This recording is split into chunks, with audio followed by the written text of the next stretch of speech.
All right. We're going to talk a little bit more about disordered eating. So if this is a trigger for you, please do not watch this video. But I know a lot of us struggle with disordered eating patterns or have had eating disorders in the past that maybe we're not aware of it or are becoming aware of it now. So it might be good to kind of stick around to see. But I do like to give that trigger warning. So oftentimes underlying disordered eating is the belief that looking perfect, according to cultural standards, will lead to feeling happy, confident, and carefree. Along with that, a rational belief might be the hope that if you could do everything in your life perfectly, you would feel calm, cool, and collected, and all your problems would be solved.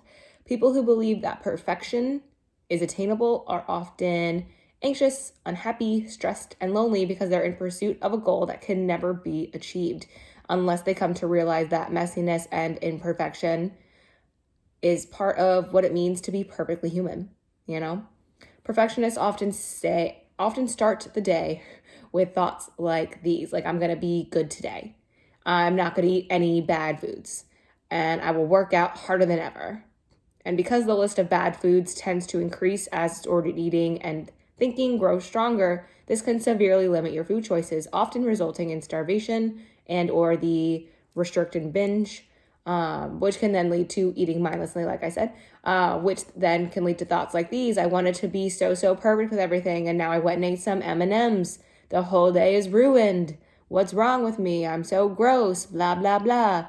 And that is just the disordered eating mind talking. That is just the person in your head that you need to shut up.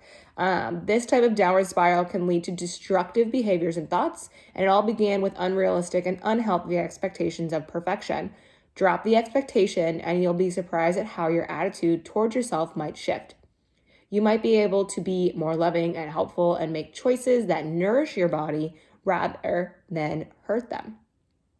Try embracing the concept of good enough. A brain entrapped by disordered eating wants to focus on the things that don't go perfectly. No meals are eaten well enough, no clothes look good enough, no progress is fast enough. Good enough is good enough. Many people believe the lies about appearance, self-worth, eating, and diets. If you were raised by parents who themselves have or had unhealthy relationships with their bodies and or food, they may have passed those beliefs and behaviors to you. Not necessarily because they were trying to hurt you, but because it was all that they knew. It's what their parents taught them, and just generationally goes. It's if you've ever heard of the almond a day moms, my mom was one of those, and it's still a struggle to have conversations with her. And it's still a struggle for me myself to get over those habits that she instilled in me. So this is also going to be true of friends and coaches, teachers, and like other people that are just in your life. In order to please those important people in your life, you may have tried to perfectly conform to the standards they set for you, even though those standards were not healthy ones.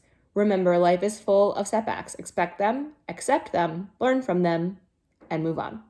We're going to talk more about disordered eating throughout the month, basically until the end of the month. So just so you guys are aware of that, if you have any questions, feel free to drop a comment below.